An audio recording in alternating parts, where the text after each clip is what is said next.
प्रणाम गुरुजी। प्रणाम प्रणाम गुरुजी, नमो प्रणाम नमः। गुरुजी, नमो प्रणाम। नमः। नमो नमः। प्रणाम गुरुजी, नमो नमः।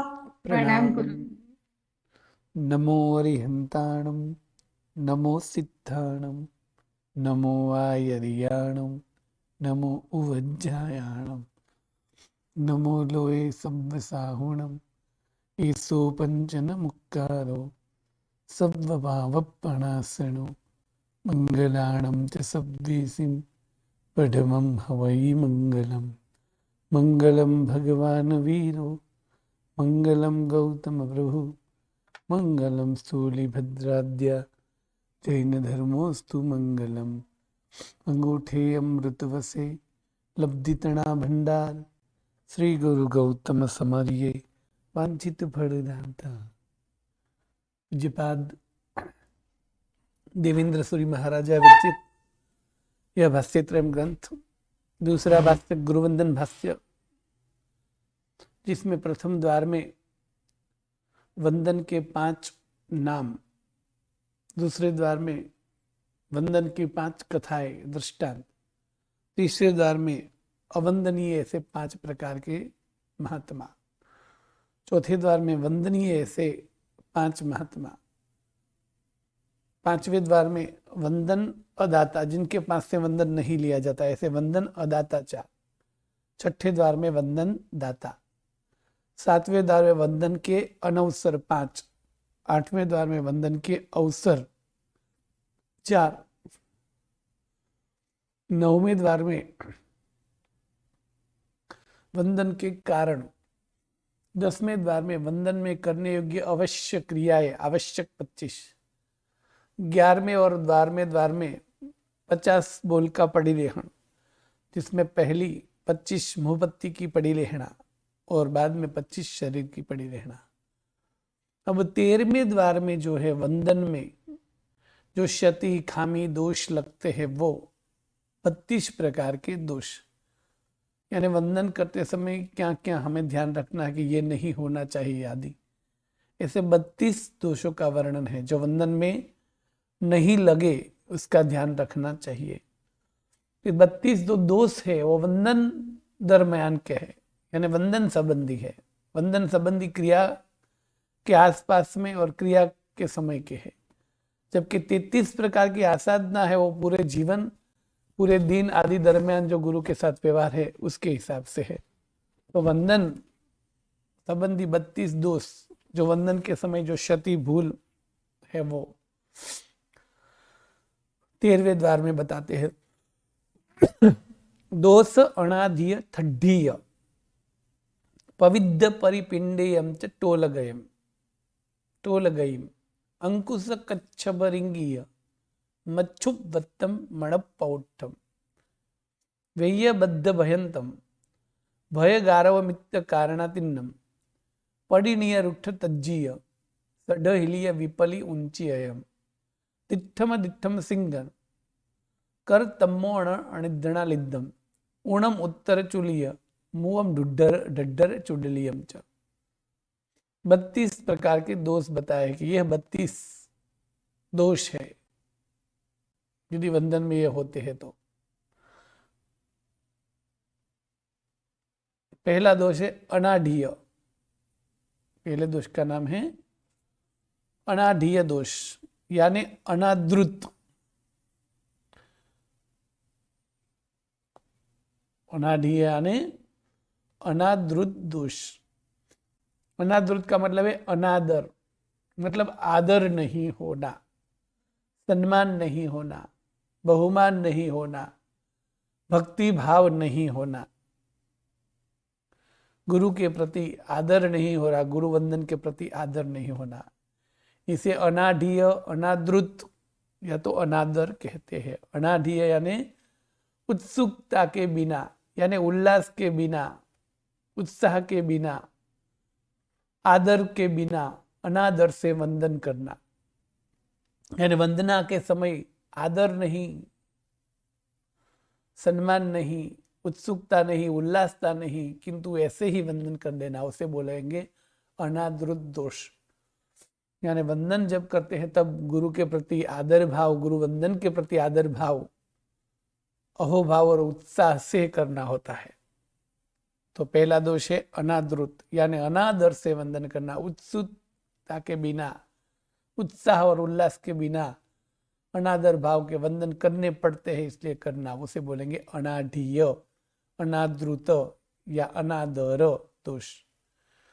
फिर अनाढ़ीय ठड्ढीय, थद्द, थद्द यानी स्तब्ध, यानी अक्कड़, थद्द स्तब्ध, अक्कड़, अक्कड़ता से वंदन करना, यानी अभिमान करके वंदन करना, अभिमान से वंदन करवा, जाति आदि के गर्व होकर वंदन करना, उसे स्तब्ध दोष कहेंगे। यानी गर्वित होकर वंदन करना, मैं वंदन करूंगा, तो ऐसे वंदन करना कि सब लोग मुझे देख रहे हैं, सब लोग में मेरी प्रशंसा हो रही है, ऐसे गर्व से वंदन करना, जाति आदि के मत से गर्वित होकर वंदन करना, अभिमान करके वंदन करना, तो उसे बोलेंगे स्तब्ध, थद्द या अक्कड़ दोष। अक्कड़ जो है, स्तब्धता जो है, उसकी चतुर्भंगी होगी, द्रव्य और भाव से। मतलब द्रव्य से स्तब्ध होना, भाव से नहीं स्तब्ध होना। स्तब्ध का मतलब यहां बोलेंगे अभिमान, अक्कड़ता, गर्वता, गर्व से वंदन करना, अक्कड़ता से वंदन करना। तो यहां शरीर वंदन जब करना है तब भाव से और शरीर से करना है। तो शरीर जो है वो रोग के कारण शायद अक्कड़ हो सकता है, किंतु मन जो है, आत्मा जो है, भाव के कारण ही अक्कड़ होगी। तो यहां द्रव्य से गर्वित, भाव से नहीं। मतलब शरीर में कुछ तकलीफ है तो शरीर अक्कड़ है, जैसे ये हाथ जो है वो वायु आदि के कारण, पीठ वायु आदि के कारण, या तो पैर और घुटने जो है वो वायु ऑपरेशन आदि के कारण ऐसे झुक ही नहीं पा रहे, मतलब अक्कड़ हो गए, कठिन हो गए, कड़क हो गए हैं। तो शरीर से अक्कड़ हुए, किंतु भाव से नहीं। मतलब भाव से तो वो एकदम नम्र बन के वंदन करता है। तो द्रव्य से अक्कड़, भाव से नहीं। जैसे वायुजन्य यानी वायु गैस आदि कोई रोग है तो शरीर जो है वो जकड़ा हुआ है, किंतु भाव से विनम्र है। भाव से गर्वित, द्रव्य से नहीं। अर्थात ऐसे वंदन तो बराबर शरीर झुकाकर, बराबर मुड़कर, नमन नमन करके, झुक झुक कर वंदन कर रहा है, किंतु भाव नहीं है। तो भाव से गर्वित और शरीर से विनम्र। फिर द्रव्य से गर्वित, भाव से गर्वित, यानी शरीर में रोग भी है और मन में अभाव भी है, मन में भी गर्व है, तो दोनों से अक्कड़ हुए। द्रव्य से गर्वित, भाव से नहीं। द्रव्य से भी नहीं, भाव से भी नहीं, मतलब मन में भी अक्कड़ता नहीं और शरीर में भी अक्कड़ता नहीं है। तो इसी तरह चतुर्भंगी होगी। थद्द का मतलब वो है अक्कड़ता, जड़ता, कड़कता, अभिमानिता, गर्विता आदि, अहंकार आदि से वंदन करना, तो थद्द दोष लगेगा।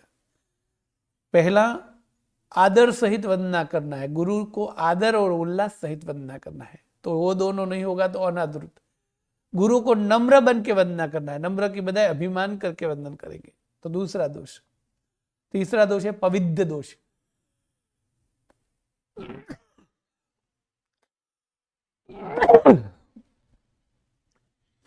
पविद्ध यानी जैसे तैसे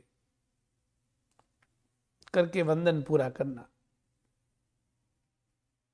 अर्थात आधी अधूरी वंदना करना, ऐसे जैसे वंदना करना। पविद्ध का अर्थ होता है यहां भाड़ुत।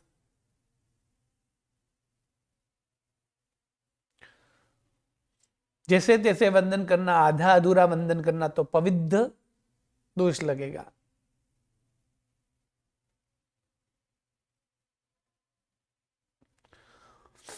जैसे यहाँ पवित्र का अर्थ क्या होता है, तो कि जैसे कोई गाड़ी वाला जो है, वो गाड़ी वाले को किसी व्यक्ति ने अपना सामान जो है वो एक गांव से दूसरे गांव ले जाने के लिए भाड़ुत से रखा, अब मालिक ने अपना सारा पूरा जो है वो सामान उस बैलगाड़ी, घोड़ा गाड़ी, ऊंट गाड़ी, जो भी गाड़ी है उसमें भरा। आज की भाषा में और कोई भी गाड़ी ले सकते हैं। और कहा कि मुझे उस गांव में सामान ले जाना है। अब उस व्यक्ति ने उस गाड़ी में सामान आदि रखा और गाड़ी लेके चले। अब जो व्यक्ति सामान लेके आया है उन्हें वहां जाकर घर आदि खोजना भी है, किंतु जैसे ही गांव आ गया तो उस व्यक्ति ने क्या बोला था, मुझे उस गांव में जाना है। तो बस जो भाड़ू थे बोलता है, अभी आपसे कौन सी गली में कौन से घर में आप घर शोधो, मैं कुछ नहीं जानू, गांव आ गया मैं यहीं सामान उतार दूंगा। मतलब आधे रास्ते में वो सामान कहा, वो बोले थोड़ी देर प्रतीक्षा करो, सामान अभी रखो, मैं उचित जगह शोध लूं, या तो मैं जिस घर को पता चलता हूँ घर शोध लूं, तब तक नहीं, वो ना बोल देगा। जैसे आज भी जो ऑनलाइन बुकिंग आदि करते हैं उसमें जो जहां का एड्रेस लिखा होता है बस वही वो बोलेंगे, सिर्फ 2 मिनट आगे जाना है, नहीं यहाँ वो हमारा लोकेशन खत्म हो गया है, आपको उतर जाना पड़ेगा। तो उसी तरह वो गाड़ी वाला जैसे उस भाड़ूत को गांव में घर तक, या तो जिस शहरी में मोहल्ले में जहां जाना है वहां तक, या थोड़ी देर के लिए भी अपना सामान नहीं रख के जैसे ही घर आता है और वहां छोड़कर आधे रास्ते में छोड़कर चला जाता है, उसे पवित्र बोला जाता है। तो इसी तरह पवित्र यानी जैसे तैसे वंदन कर देना, या तो आधी अधूरी वंदना करके भाग जाना बीच में से ही, अधूरा वंदन छोड़ के, उसे बोलेंगे पवित्र दोष। चौथा है परिपिंडीय दोष, परिपिंडित दोष, यानी इकट्ठा इकट्ठा करना, एक साथ में करना, साथ साथ में कर लेना, यानी वंदन करते समय सब इकट्ठा कर देना। इकट्ठा का अर्थ है कई सारे आचार्य सूर्य भगवंत आदि बैठे हैं, तो यदि गुरुदेव कहे कि हम सबको एक वंदन से समूह में वंदन कर लो तो वो बात अलग है, किंतु कई सारे गुरु महाराज बैठे हैं तो सबको एक साथ में 10 को वंदना मेरी है, ऐसे करे एक ही वंदन से 10 को वंदन कर देना, इसे परिपंडित कहेंगे। या तो जो वंदन की विधि के सूत्र है वो सूत्र भी एक साथ में फाट फाट बोल देना, मतलब कि जैसे अलग अलग पद संपदा के द्वारा बोलना है उसकी जगह जो भी सूत्र के अक्षर है वो इकट्ठे इकट्ठे बोल देना, इच्छा में ऐसे गड़बड़ घोटाला करके। तो जिनको वंदन करते हैं उन अनेक आचार्यों को एक वंदन से वंदन करना, या तो जो वंदन सूत्र बोलते हैं उन सभी अक्षर को इकट्ठे इकट्ठे बोल देना, या तो जो आवर्त है एक के बाद एक पद वो भी जल्दी जल्दी एक के बाद एक कर देना, उस तरह ठीक से नहीं करना, मतलब के उसे बोलेंगे परिपिंडित दोष। पांचवा है टोल गई, टोल गति दोष, टिड्डी दोष जिसे बोलेंगे। टोल यानी टिड्डी, वो तीती घोड़ा जो होता है ना, वो ऐसे आगे पीछे कूदता रहता है, ऐसे ऐसे आगे पीछे होता रहता है। जो टिड्डी होती है ग्रीन रंग की, हरे रंग की जो होती है ना, जिसे टोल गई कहते हैं, तीती घोड़ा जिसे कहते हैं। तो वंदन करते समय ऐसे आगे पीछे ऐसे होना, उसे बोलेंगे टोल गई दोष। फिर अंकुश दोष,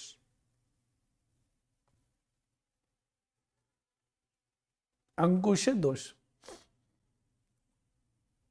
अंकुश यानी शस्त्र है जो हाथी को वश में रखने के लिए, हाथी के ऊपर जो बैठता है वो महावत उस अंकुश से हाथी को वश करता है, यानी ऐसे शस्त्र है जो हाथी के ऊपर, मस्तक के ऊपर लगाता है, तो इसके कारण हाथी उसके वश में रहता है, अंकुश में रहता है। तो अंकुश नाम का शस्त्र है। तो अंकुश से जैसे हाथी को वश में किया जाता है, ऐसे हाथी को दबाकर पकड़ कर रखा जाता है, वैसे ही आचार्य भगवंत आदि जिनको वंदना कर सोए है, खड़े है, अन्य काम में है, तो उनको वहां से चोलपट्टा आदि पकड़कर वहां से खींचकर लाकर जबरदस्ती वंदना करना।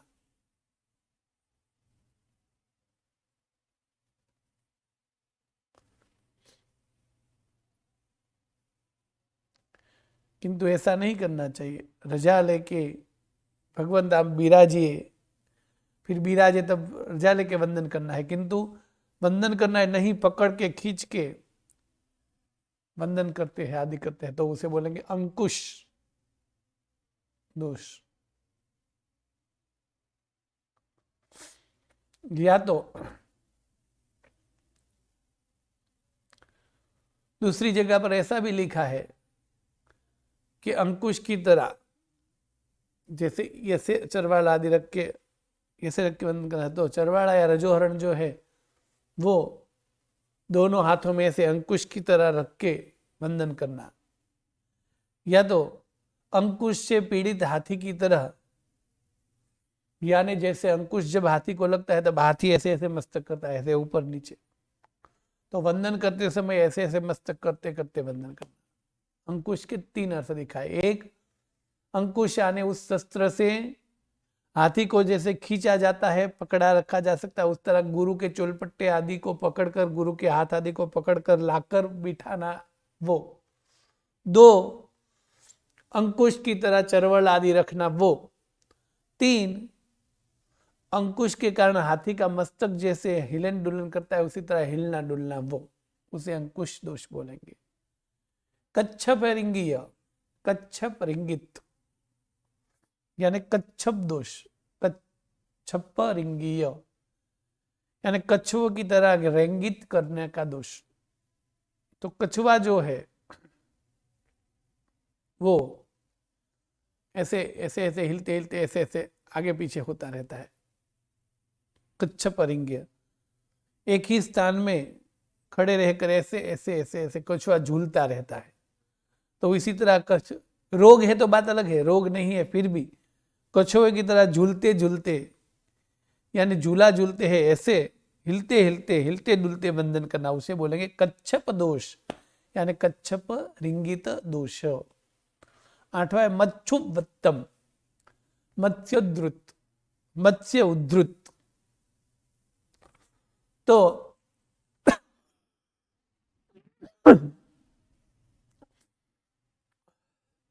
कोई मछली है ऐसे ऐसे जाती है, फिर ऐसे अचानक उछल कर आती है, फिर ऐसे अचानक उछल कर ऐसे हो जाती है। मछली देखिए ना पानी में ऐसे उड़ती है, फिर ऐसे अचानक गिरती है, फिर ऐसे वापस इस तरह टर्न ले लेती है। तो उस तरह किसी एक आचार्य को ऐसे वंदन करते हैं, और वंदन करके इस तरफ आचार्य है तो विनय से विवेक से ऐसे धीरे मुड़ना है, किंतु वंदन करते करते जोर से उछल कर मछली की तरह कूद कर उस तरफ शरीर पलटाना, उसे बोलेंगे मत्स्योद्धृत। एक आचार्य को वंदन करके पास में बैठे हुए दूसरे आचार्य को वंदन करने के लिए वहां बैठे बैठे ही मछली की तरह कूद कर पलट कर कूदना, जैसे मछली भी ऐसे पानी में रहकर फिर वापस ऐसे पलट जाती है उस प्रकार। तो मत्स्योद्धृत, मत्स्य उद्धृत दोष कहते हैं। फिर 9वां है मणप्पौठम, मणप्पौठम दोष यानी मन प्रदुष्ट दोष। मन प्रदोष, मन प्रदुष्ट अर्थात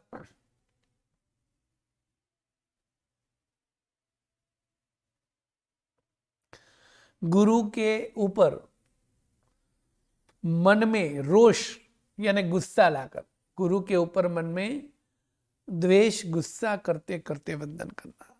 मन में गुरु के प्रति गुस्सा होना, प्रद्वेष होना, और प्रद्वेष से गुस्सा करके वंदन करना।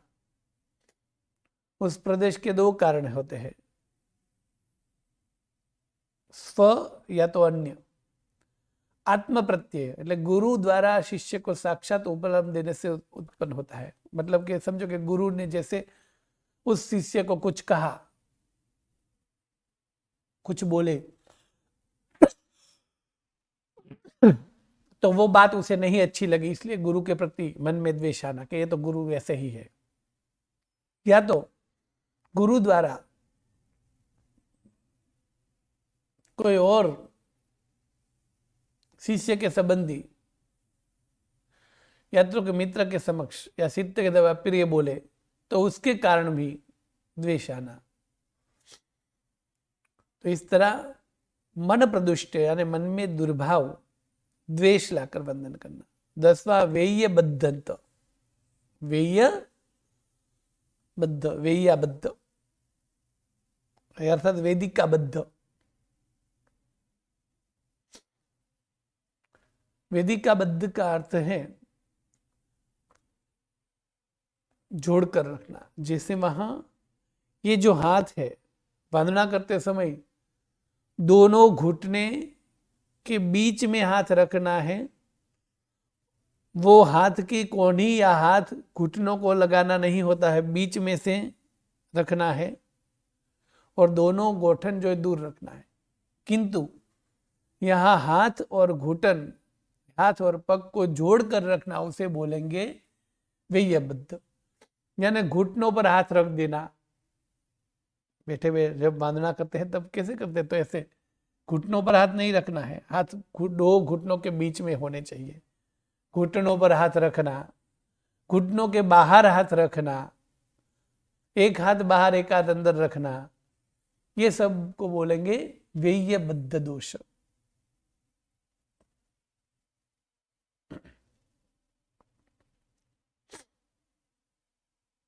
यानी दोनों हाथ या तो एक हाथ घुटन के ऊपर रखना, घुटनों से बाहर हाथ रखना, एक घुटने के बाहर और एक घुटनों के अंदर रखना, या तो दोनों हाथ के बीच में घुटन रखना, ये सब बोलेंगे वेयबद्ध दोष, वेदिका बद्ध दोष। 11वां है भजंत दोष, भयंत दोष यानी भजंत दोष।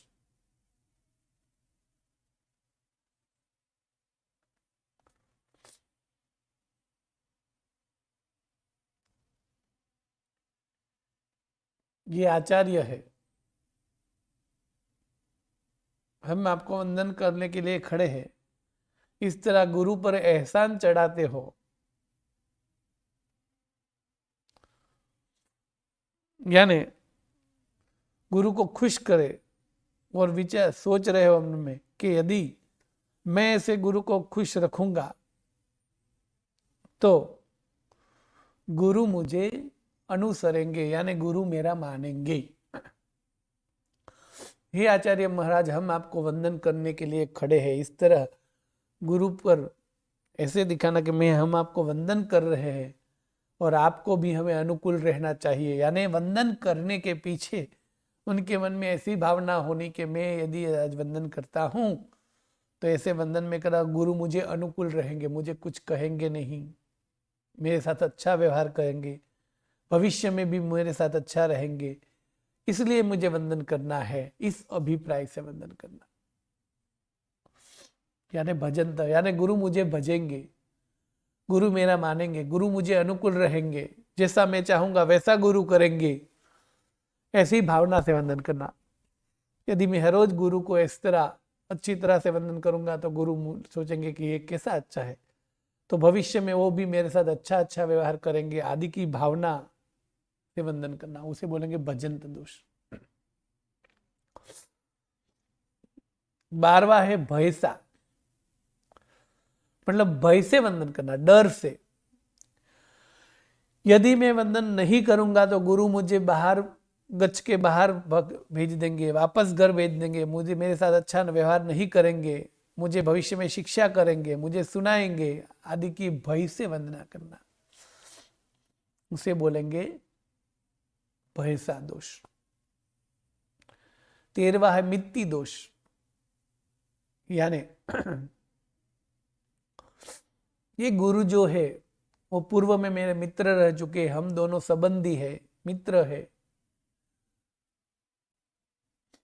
तो इस मित्र के कारण, गुरु है इसलिए नहीं, कल्याणकारी उपकारी के तो मेरे मित्र है, संसारी आदि संबंधी को याद करे, मैत्री भाव याद करके वंदना करना, मित्ति दोष। 14वां है गारव दोष, यानी वंदन करते समय अच्छी तरह से वंदना करना और सब मन में लाना के बाकी के सब साधु और पूरे समुदाय में मेरे से नामना होनी चाहिए कि ये कैसा अच्छा वंदन कर रहा है।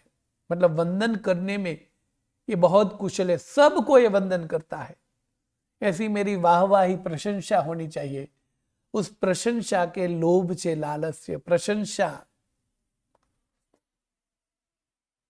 हेतु वंदना, अच्छी तरह से वंदन करना। गौरव या गारव दोष, यानी सब लोग ऐसे जाने कि साधु समाचारी में यानी वंदन समाचारी में कितना कुशल है, सबको कैसी अच्छी तरह वंदन करना, इसलिए कुशलता से वंदन करना।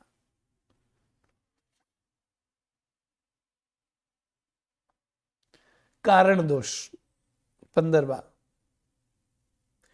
यदि मैं वंदन करूंगा तो मुझे दर्शन ज्ञान चारित्र के लाभ छोड़कर अन्य कोई भी लाभ की आकांक्षा से वंदन करना। दर्शन ज्ञान चारित्र का लाभ से ही वंदन करना होता है, किंतु यह छोड़कर बाकी ही लौकिक यानी वस्त्र, पात्रा, उपदी, कंबल आदि मुझे अच्छे अच्छे सा मिलेंगे, उस भावना से वंदन करना, तो उसे बोलेंगे कारण दोष। 16वां है स्तेनीय दोष। 16वां है तेणीय અને स्तेन दोष, स्तेनीय दोष। तो वंदन करने से, यदि मैं वंदन करूंगा तो सब बाकी के देखेंगे तो सबको मालूम हो जाएगा कि मैं इनसे छोटा हूं, यानी कोई और साधु, कोई और श्रावक मुझे न देख ले, इस तरह छुप छुप से, चोरी चोरी छुपे वंदन कर लेना, क्योंकि बाकी नहीं तो मालूम होगा इतने विद्वान होकर भी ये वंदन करते हैं, तो मेरी हिलना होगी, तो चोरी चोरी वंदन करना, उसे बोलेंगे स्तेन दोष। इस तरह 32 दोष की विचारणा में 16 दोष की विचारणा की। आगे के 16 कल। प्रणाम। नमो नमो।